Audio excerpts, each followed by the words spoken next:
Welcome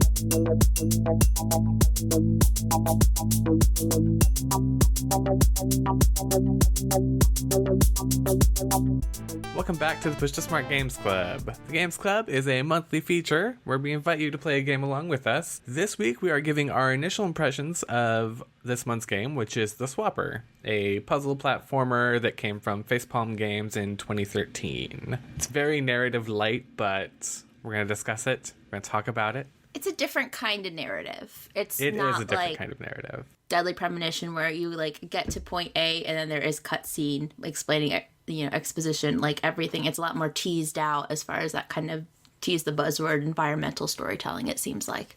And you definitely kind of have to put your own interpretation and spin on things to kind of create a bigger picture. So with that being said, what do you think so far? How far are you? I have no idea how far I am. I've played about 2 hours, and that's with, the puzzles. At first, I was like, oh, yeah, this is really interesting. And then, I would just hit a wall. Yeah. And I'd have to stop and come back.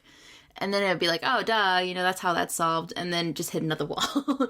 So it's been kind of slow going. I don't know exactly where I am. I've been kind of exploring the station. I've met up with, I don't know if this is a spoiler, the other who it seems to be the other survivor, and she's been kind of running away. Oh, good. That was one of those things, there is no possible way I can ask if you have met them without spoiling something. Okay, because it's just I've met her, I've been introduced to the concepts of the Watchers, even though I'm not sure if that's going to be what finally they are, if this is just what the people in the station had interpreted them to be and they'll be something else. It's mostly just kind of wandering around trying to collect orbs and solve those puzzles, which some of them are just getting that flow, and then it just completely breaks the flow by getting completely stuck.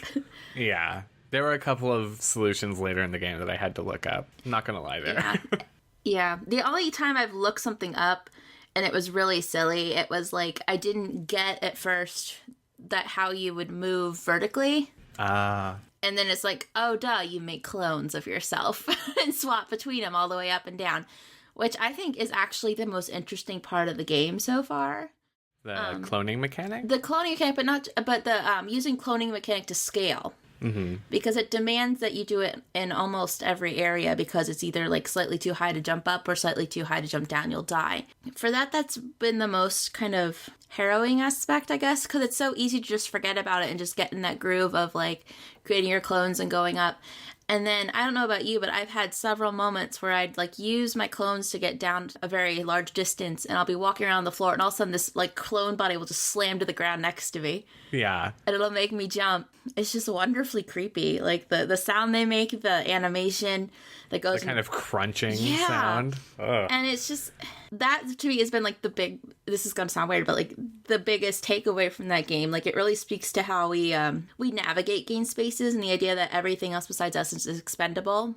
And it kind of draws attention to that in the way it's uncomfortable. Yeah. So I think that's been the most compelling part so far. But I do like it. I'm really interested to learn more about the mystery. I really love the atmosphere. But I am definitely been stuck on some puzzles. Yeah. That was something that I was really surprised by with the game, is that it's not a horror game, really, by any stretch of the imagination, but it's so atmospheric and creepy. It's just a really interesting little game. Mm-hmm. When we first recorded our intro for this, you of course have played it. I have not. And I was so is it like Moon? Yeah. Because that was the first thing. As soon as you see space and clones, my brain goes to Moon. And kind of playing it, that's still in the back of my mind.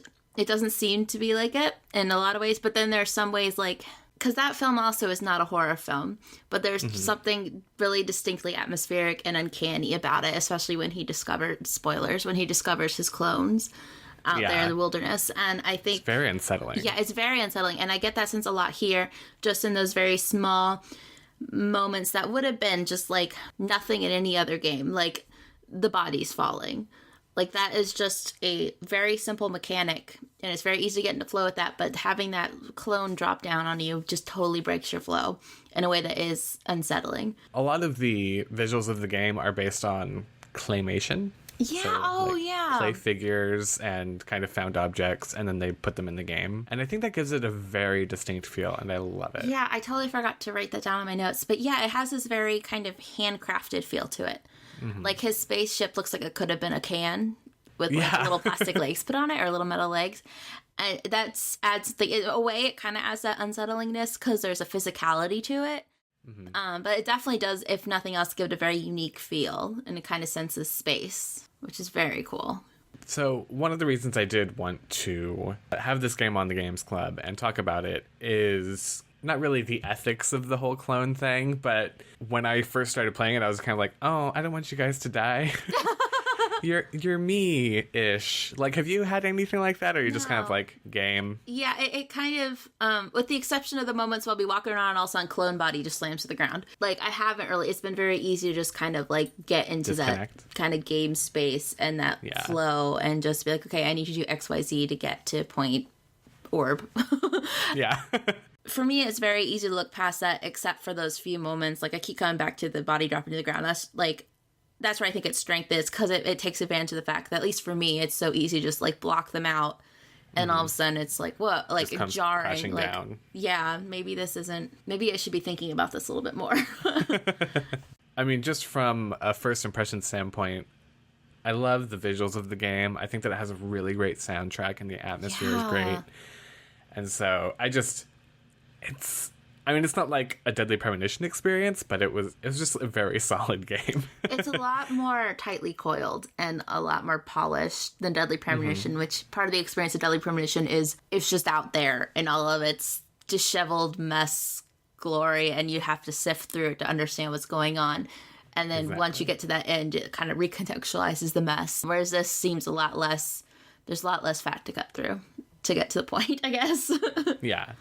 So thank you for joining us for our initial impressions on The Swapper. Join us back in a couple of weeks where we will talk about the game in its entirety, including how it ties up at the end and some of the cool things it does there, being vague as to avoid spoilers. But in the meantime, please tell us your initial impressions in the comments, and don't forget to subscribe to keep up to date on our latest episodes and Game Club's entries. It's a single source. Has the intel been verified? Sam, I can only account for what occurs on the base.